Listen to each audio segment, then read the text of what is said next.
Hey friends, welcome back to Her Faith at Work. Another episode with a great interview with another new friend.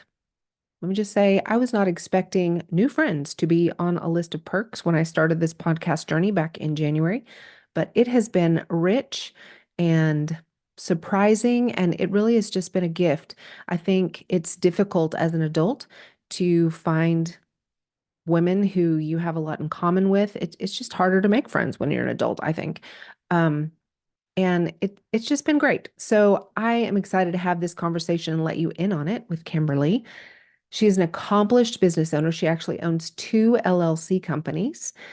She is an executive leader. She's an author of multiple books. She has a new one coming out in 2024 called Perspective for the Christian Businesswoman. She is a speaker with more than 20 years of diverse leadership experience in both the business and the nonprofit world. So she has been around and she knows all the things in both of the worlds. So no matter if you're coming from business or the ministry perspective, she's going to have some nuggets for you today. I just know it. She's a mom, she's a wife, she lives up in the Kansas City area, and our conversation has so many nuggets. If you're not driving, I suggest you get a pen and a piece of paper because you're going to want to write some of this down. If you are driving, come back to it later, maybe. Let's get started. Truth time. When's the last time you raised your hands for a swift kick in the pants? Well, I'm the no-nonsense type friend who's going to tell you when you have food in your teeth. So let's get right to it. This is your infusion of sacred and secular, calling you higher into who God created you to be, how intimately faith applies to every part of your life, and how you can live that faith walk every single day in the marketplace. I've felt the tension of separation of church and state. I've been one of a few women at a table of men for decades, and I've stood my ground. Are you ready to do the same? These tools, resources, and interviews are meant to do just that. I'm Jan Touchberry, and it's time to share her faith at work.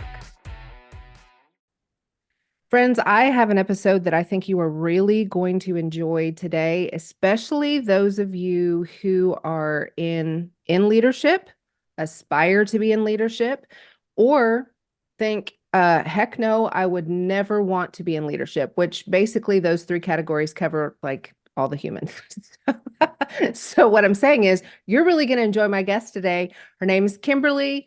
You heard about her in the intro, and I'm so excited to dive into this conversation. So Kimberly, thank you so much for joining us today. Tell us a little bit about you. Thank you. It is my honor.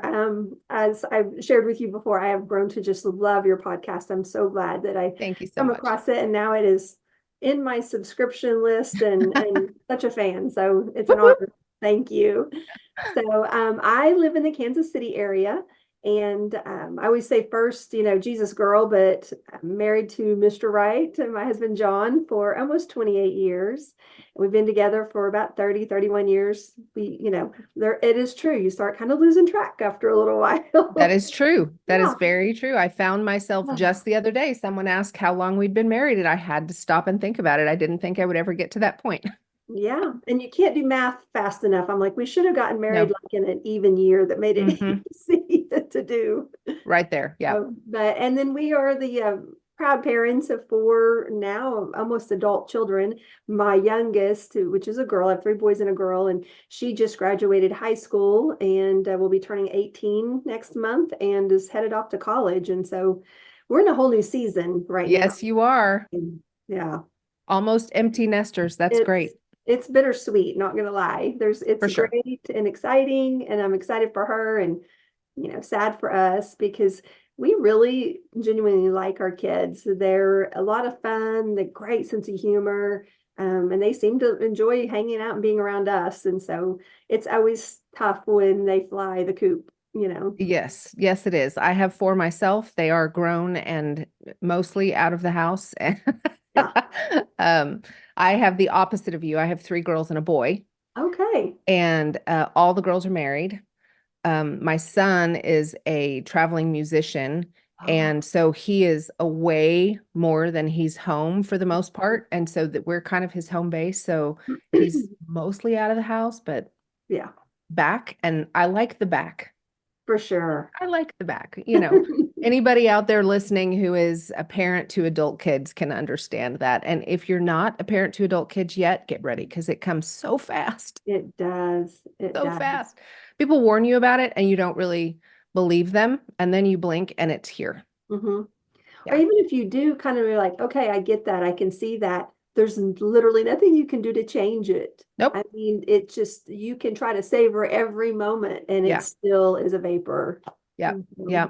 So But fast. savoring the moments, that's the thing. Yes. So tell us about what you do as besides being a mom and a wife, you have a business Mhm. and it is super intriguing to people like me I'm an Enneagram 8 and I'm very leadership driven, things like that. And so I am reading your stuff going, uh-huh, yes, yes, yes, yes. Well, I love that. It's something. So my husband and I did start a company back in 2000, and that's this company, Exodus Advisory. And, it started in just the field he's in, which is wireless telecommunications. Mhm. But after a few years, it started to morph where we were doing contract work, especially I was through, for other companies. Um, and we moved a lot for his job. So that was a blessing, excuse me, and a curse because it allowed my resume became pretty diverse, I guess you would say, in a lot of Sure. different industries because different states didn't always have the same, prevalent, industry in that area, Mhm. like oil and gas. That wasn't available in Las Vegas when we lived there. And so that created like I said, a resume that's pretty diverse for me. But I always seem to be consulting or contracting or serving in leadership, stepping in as like an interim CEO or something like that. And that was a huge blessing because it allowed me to lead others and learn how, you know, Mhm. I'm still learning. I'm always still learning, but learning some of making those mistakes and learning how to right the ship and correct things. Sure. But a few years ago, my husband made the comment, we were talking about a conflict with somebody that I was having, and he made the comment, he said, well, you have to look at it from their point of view. And I was Mm. like, I don't want to look at it from their point of view. So, and he said, Dang it. I you don't know, want to. right? Don't be all wise and smart on me right now, okay? Sure. Yeah. But he said, there, yeah, he said, I know they're wrong. I mean, it's clear they are in the wrong. He said, but it doesn't matter. Their perception is their reality. And Mm. of course, he didn't invent that, statement, but it really resonated with me. And that kind of began the baking that idea in my head. God kept bringing that back of, you know, this is how people perceive things. This is how, you Mm. know, it matters how you perceive things, because you can be wrong thinking you're right. What is that saying? The lack of guilt is not a sign of innocence. Right. We may not know or just not feel it. And Sure. so that's kind of the same idea. And, we, as I started teaching leadership training several years ago, primarily to women, because that's, where I feel like God's called me in my heart is to serve women, especially in the marketplace, the business Mhm. women, is that, seeing there's, been these campaigns and these things of bring your whole self to work kind of thing. But Mhm. the reality is we always have. We just didn't realize it, Mm. that because we bring our personal thoughts and beliefs and ideas and ideologies and theologies into our workplace, and it Yeah, impacts our approach to how for we sure. communicate, how we, lead others, how we follow others. And so that's kind of where it was all birthed. It's been a long process, but God has really continued to bring things um, in front of me that I'm learning and able to teach, Mm. as we go on. Yeah, that's awesome. And you call this perception leadership. Yes. So So that basically came from that aha moment that your husband had. yes, it did. That's amazing. It And so did. when you say we teach perception leadership, do you get like, I think of, this may be a really crappy example, but I think of my dog when I say something to her and she goes, huh? You know, when you Yeah, say perception leadership, do you get the head tilt from people? Like, because that's not common. I'm like, I've never heard that before. It's right. not two words that most people put together. So, what is Yeah. people's reaction to that when you say, I teach perception leadership? They're intrigued. Yeah, And so from a marketing standpoint, it could be either really detrimental to, growing a business or branding, but it also could be a positive because people are intrigued and they're like, okay, what is that exactly? And that allows the absolutely. opportunity to kind of share with them what it is. Because my goal is to help us, one, become aware of our perceptions Hmm. and then begin to transform the ones that I call false truths. So Yes. I use the example a lot. Do you remember back in 2015, they called it the dress that broke the internet? And it Oh, was, heck yes. yes, that black and blue Yes. What versus color white and is it? gold. Exactly. And it even had its own Uh-huh. hashtag Dressgate. It was such a big deal. And so, I still like, don't know what color it was, by the way. okay, so here's the thing is like 67% of people saw it as white and gold. And, like a third of the people saw it as the black and blue color. Hmm. It was actually black and blue. That's crazy. And so, right, I mean, and my eyes, I would have, some people on, social media, they were ready to die on a hill that this dress is this color, Hmm. and I wasn't ready to die on any hills for it, but I genuinely believed it was white and gold. That's what my Hmm. eyes saw. I'm like, well, I see that with my own eyes. You know, that's white and gold. There's no way you can convince me otherwise. Yeah. Um, but the dress was actually wrong. So I believed it as a truth because I saw Hmm. it. That's what I, took in. That's the information I took in. Hmm. But I Well, was wrong. and so that matters so much. I love that you talk so much about this because we, like you said before, we bring our whole selves Hmm. into whatever we do, whether we perceive that or not. Hmm. We have a lot of stuff that has been buried. We have stuff that we have grown up with that have affected us. We've had traumas in our life. We've had happy, joy things in our lives. We've had experiences that other people haven't had. And so all of that comes together Hmm. to give us our perception. And especially specifically in the role of leadership, it's going to affect us. Yes. And so, when we're dealing with people, even who aren't in the leadership role, they come into things with their own perception of how things should be. So, where in your business, where are you seeing the most challenges for people when they come to you?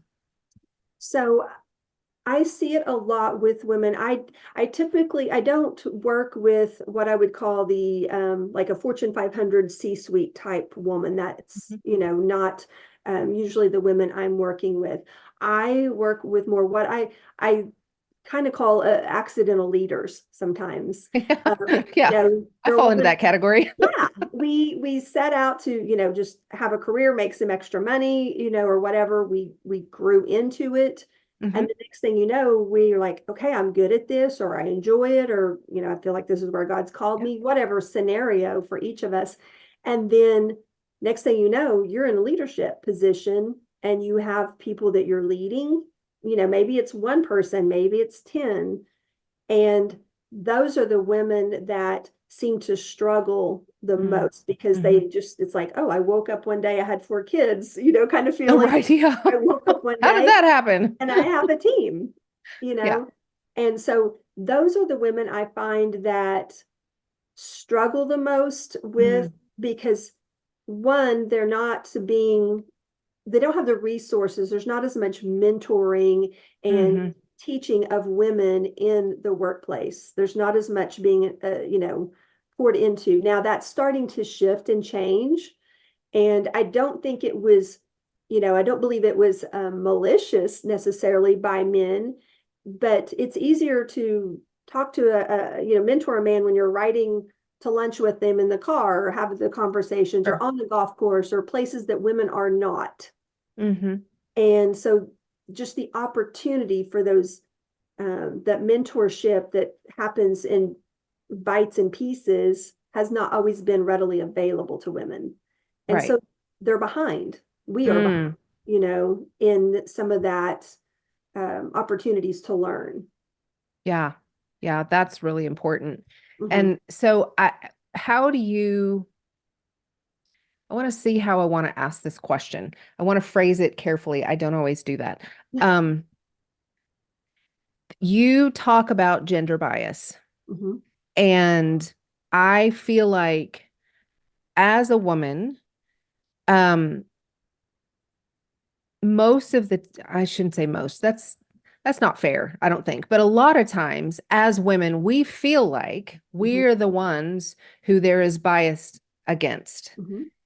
What you say is that everybody has gender biases. Men Mhm. have them, women have them, men have them against men and women have them against women and men. Mhm. And so I know that that plays into all of this conversation. So talk to me a little bit about gender bias, because you say that we're behind in our mentorship, and I know that some of that plays into this whole gender bias, Mhm. conversation. Um it's not easy. I mean, all this stuff is complicated. Right. It is. And so, okay, so here's a fun little silly exercise I do with people. So I tell them, I'm like, okay, close your eyes, and I want you to picture a doctor. Okay. Then I want you to picture a firefighter. Mm-hmm. And I want you to picture a kindergarten teacher. Mm. And so when we pictured in our head, I'll ask the group, I'm like, okay, what did your doctor look like? I'm like, Mm-hmm. I had a female doctor for years. I picture a gray man in a white jacket. When you say doctor, that's what comes in my head. Yeah. Firefighter, I kind of tease the ladies if we're in a group setting because they're all like kind of giggling. And I'm like, you pictured some hot, beefy man, with muscle as the firefighter, but you didn't picture a woman. Uh-huh. And a kindergarten teacher, you picture this sweet, soft voice bending down, talking to, as a small child. And it's a woman. You didn't picture a man. Mm-hmm. So we all just have these, and those are just biases in our heads, gender biases that we have. You say, picture a truck driver, you picture a man, maybe he has Sure. a gut on him or something, we don't picture a woman.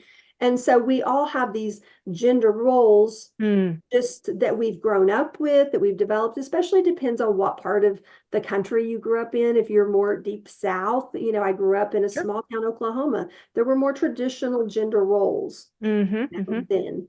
Um, and so, there was always be, Oklahoma's notorious for always being under construction. All the roads are always being redone. Texas And too. yeah, Mm. and not well, but anyway, that's another topic. Yeah. But I remember growing up as a kid, it was always men out there, and every once in a while I'd see a woman, and I'm like, oh my gosh, it would catch my eye. It would, Mm-hmm. even as a child, that was so unnatural. And Yeah. that was a gender bias that I was growing up with because it was a male dominated field.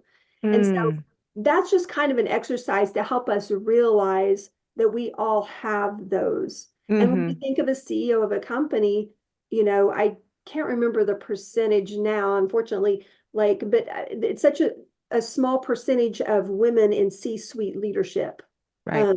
in North America. Um, Mm-hmm.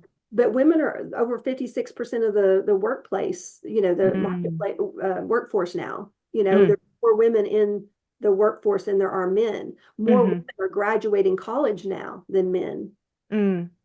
And so we can see that there, women, it's a shift, but yet we still don't have a lot of women at the top of companies or in leadership like we do men. Like it's Mm-hmm. like 8% or less. I mean, it's very small. Yeah. Wow. Don't That's quote me on that, incredible. but I mean, it's Those it's a very small percentage considering. yeah. Those statistics are always kind of like a smack in the face to me when I Mhm. hear them. I know that it's true. Church world is the same, Yes.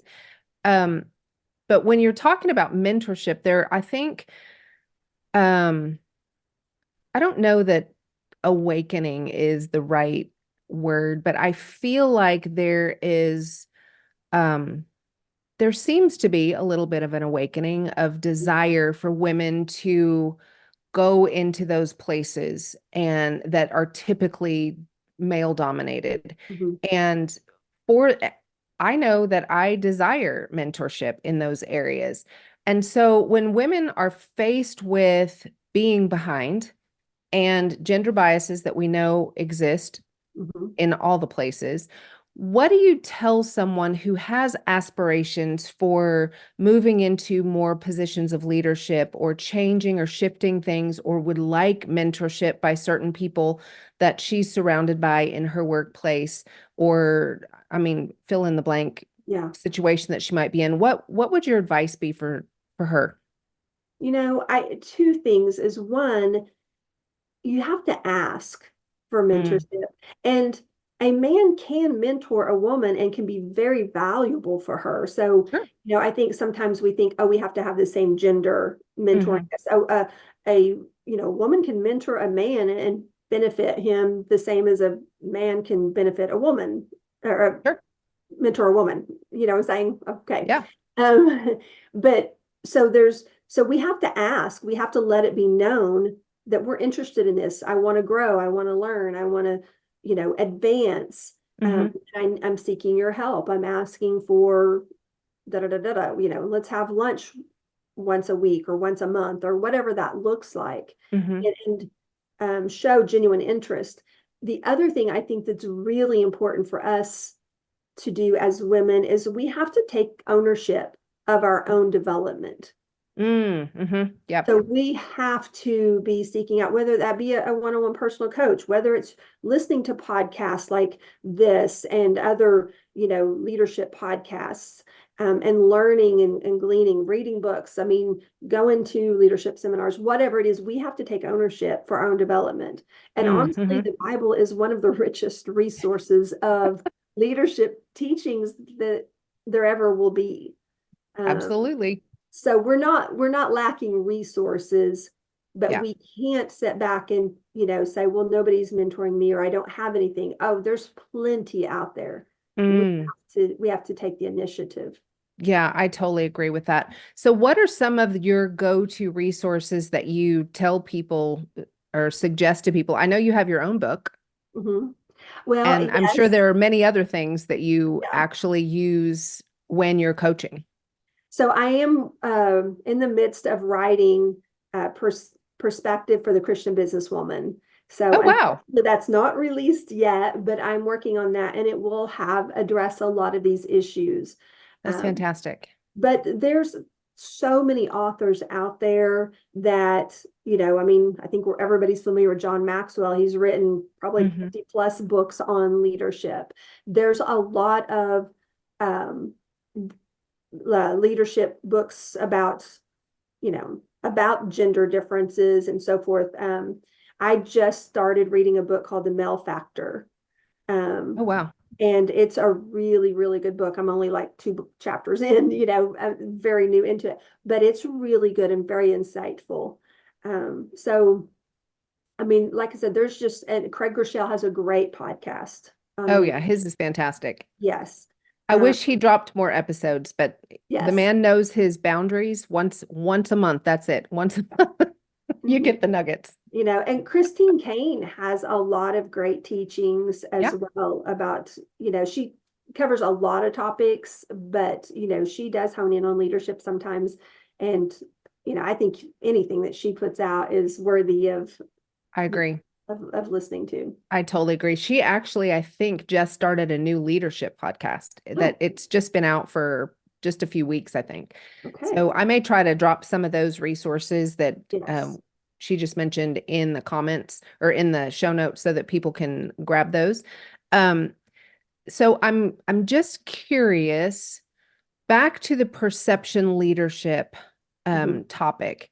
When women are in leadership, and we all lead people, no, even if we don't have businesses Right. or are in the workplace, we're leading people in our home a lot of Mhm. times. Um, Perception leadership. Talk to me about how to navigate leading people who come in with those false truths Mhm. and um, what's best practice there? Yeah. I think first and we all have blind spots, and I don't think that's ever Mhm. going to completely go away. But Sure. we need to first examine, ourselves of why am I reacting that way? Why do I feel this way? Why do I communicate that way? And so forth. And kind of learn behind that. For example, burnout is a big issue, especially among women Hmm. in the workplace. Because typically, and again, we're using generalizations. This is not 100% always type thing, but generally speaking, and I know it's true for my house, when, a kid was sick, I was the one that had to call in and stay home with them. If a kid had a doctor's appointment, I had to leave and go take them and then go back.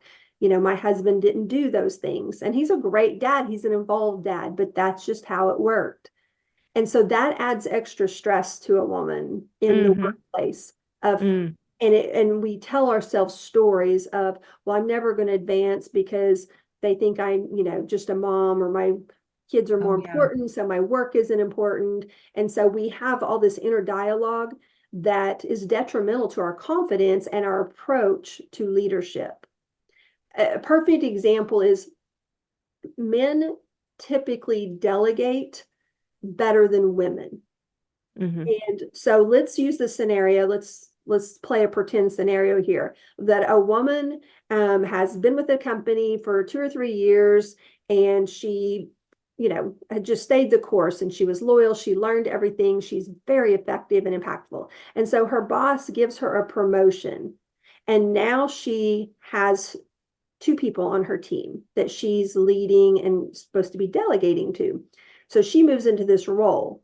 When a man moves into a role, he's like, well, of course, I've earned this. And Mm. so it makes sense to him. She moves into a role and she's like, okay, now I got to prove myself. He gave me this promotion. I don't want him to be sorry. So I'm going to work extra hard. And so then he's watching her and he sees that, okay, why is she not delegating work? And she's thinking, I can't delegate. I don't want him to think I'm incompetent. I don't want him to think I can't handle the workload. I don't want him to regret promoting Mm. me. And so all these inner things, she's like hoarding the work as it appears, and Mhm. she's got too much on her plate and just killing herself. Her two people on her team are looking at her of one or two ways of either she doesn't trust me, she thinks I'm incompetent, so she won't give me the work to do, she's not delegating to me, or she sees me as a threat, I'm going to take her job. Oh wow. And so they perceive her as a not a good leader. Mm. And her boss, who promoted her, is going, okay, she's not delegating. She seems extra stressed now. Maybe this was a mistake. So all of these misperceptions are going on in Yeah. this office. It's creating an entire culture strictly because she's perceiving, if I delegate, if I do this, if I don't appear competent enough, he's going to regret. Hmm. Just so much inner dialogue that we have.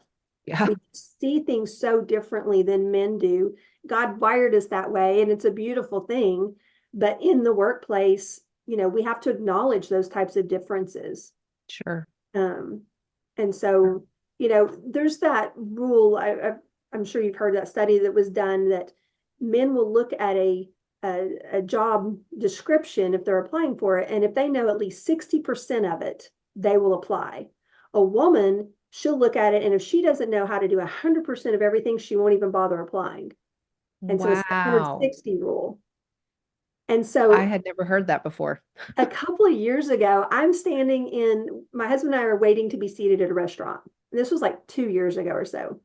And I brought it up to him. I was like, are you familiar with that rule? That rule, that study done? And he was like, no. So I kind of told him, and he goes, why would you ever apply for a job you know how to do 100% of? There's no room to grow. You won't learn anything. And I was like, Wow. just the male perception of even an Yeah. approach to applying. What he said made Interesting. so much sense. And I Yeah. also wanted to punch him, but It's like, why are you so logical and clear thinking? Stop it. That's fantastic. I love that. And I feel like um women, the self-talk, Hmm. it gets out of control. And you specifically talk about false identities and labels that we put on ourselves and how all of that plays into this this topic of perception leadership and the false truths. Those are the false truths that we bring into the situations. Hmm. Very much. And I I think if I was a listener, if I'm putting myself in the shoes of the listeners right now, they're probably raising their hand and saying to you, Kimberly, yes, absolutely, but I don't know how to be anything different. I don't know how to change it. Hmm. So, what tools would you have for them? Is there a system that you walk people through, or maybe a few tips that are real tangible that they Hmm. can take away from this podcast episode and implement so Right. that they can start leading better? They can stop the false truths and maybe even start some really great conversation with people that are around them that they can all push the ball forward together. Yes. You know, that's a great question because that's something I'm very passionate about is I love talking theoretical, but I like talking, give me something practical. What can I go in Monday morning and actually do? All the ideas are great and it makes sense, but how, what do I do with that? Right. Yeah. So, one of the things that I do at the beginning of like a workshop that I do, or even when I'm coaching, is I will have us first set and examine some beliefs about ourselves of what am I believing? What am I, and dig deep in there of like, you know, why do I think the way I do? Here's an Mm, example is if a woman grew up, like, let's say that she was the oldest of three or four kids and her parents were really busy. Maybe it was like five or six kids. They had a bunch of kids and she was the oldest and she was always helping. And hmm. her parents, getting lost in the noise. I mean, you and I have large families. We know how wonderfully chaotic and noisy they can be. Yeah. And so, but she got recognized and attention every time. Thank you for helping. Oh, thank you for doing this. Oh, you did that. I saw you. So it was service based. She was recognized when she did something, Hmm. not just, she didn't feel recognized or seen just for being. She Mm, started telling herself, oh, you know, I'm valuable when I'm needed. I'm right. valuable when I do something. Mm, Well, that's a belief that people carry, with them. Then you take it into the workplace and you're saying yes to everything. You have no hmm. boundaries. You have no healthy boundaries. And that's one of the places burnout comes. But Sure. it's like, oh, well, if I do enough and I serve enough and I take on an extra projects or I do this and this, and just you're burying yourself with work and tasks and duties that really should be delegated to someone else. But that's how you feel seen and valued. Hmm. And, one of the things that I've learned too, I learned this from my husband, but also from reading books and listening to teachers, is that, men are so good about compartmentalizing business, Right.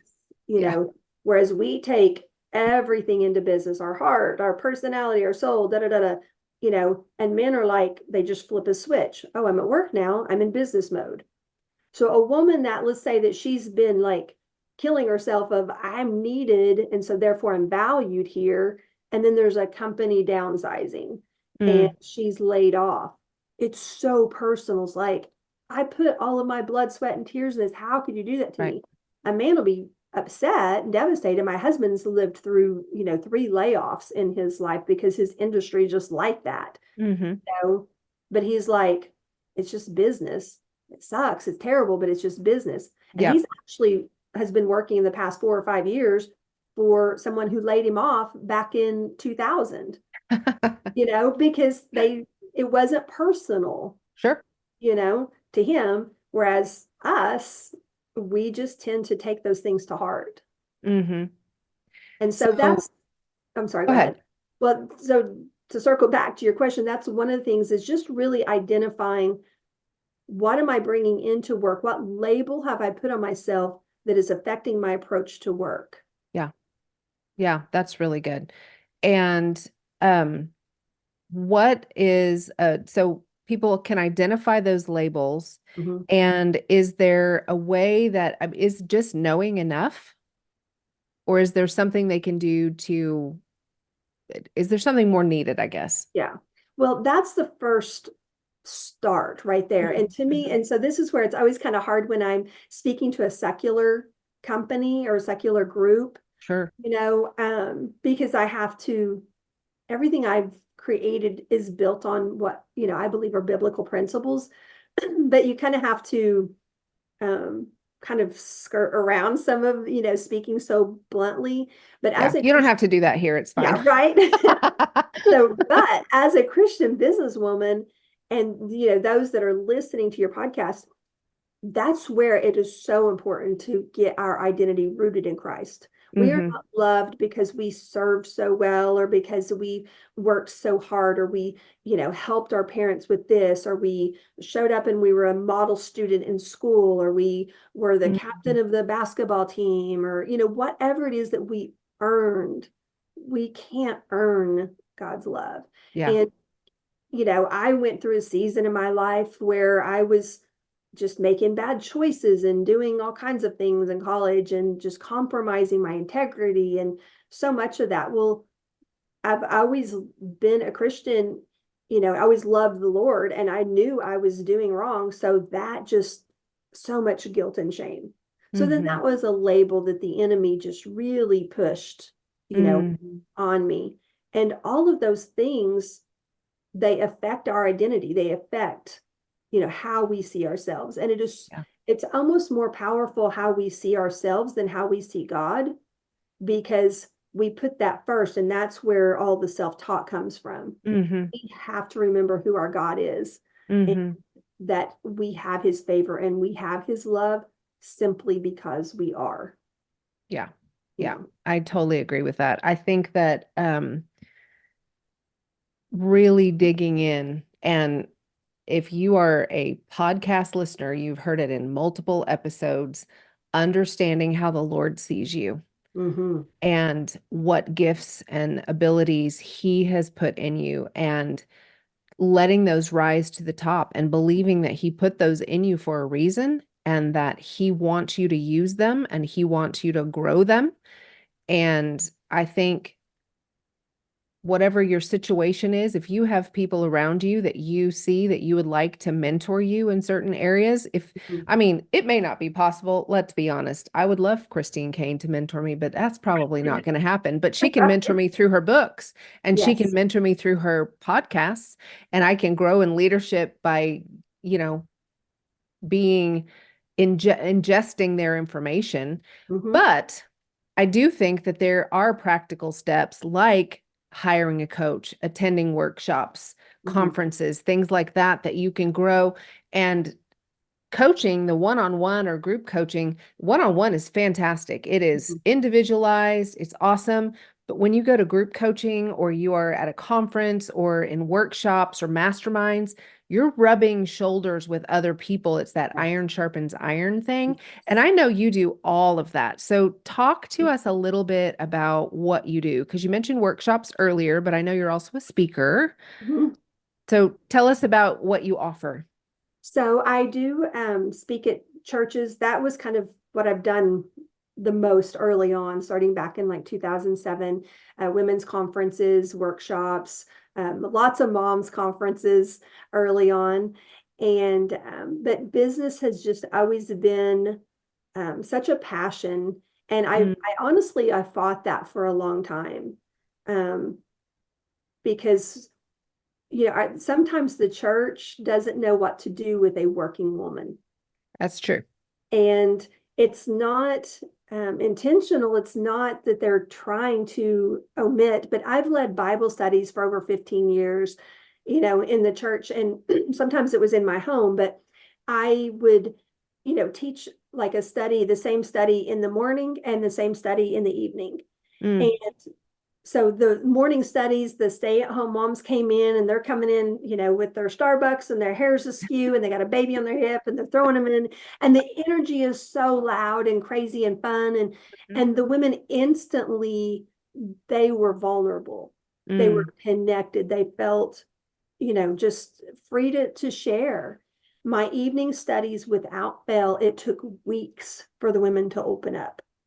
Oh, And wow. so many of them would say, I feel lonely in my church. I feel guilty because I work. I feel guilty because I want to work, or, or whatever it is. Because if they were raised up in the church, they felt like, and they were reinforced their places in the home. And, God calls each of us different place. There's none better or worse. It's where God has you in that season. Sure. But that's not always the message that we take in. Sure. And so that's why I say the church isn't intentionally, trying to alienate the working woman. It's just like we don't know what to do with her. We don't. It's not as convenient to do evening Bible studies as it is to do morning Bible studies. Right. Yes. That's for sure. And so I think when you said iron sharpens iron, 100%, because that community, women, Christian Yeah. businesswomen especially, are craving community. And there's a lot of great organizations out there like Polished and Forward, they're in your Dallas area. And just throughout the US. I mean, that's something I'm working on, adding to a resource on my website for that kind of community and support that women can find people and plug in. That's great. That's great. And then you come to churches and speak, you'll go into businesses and speak, you'll run workshops on Yes. perception leadership. Do you have like a list of different topics that you do workshops on? I really, the past couple of years have really honed in just on this topic. Yeah, that's great.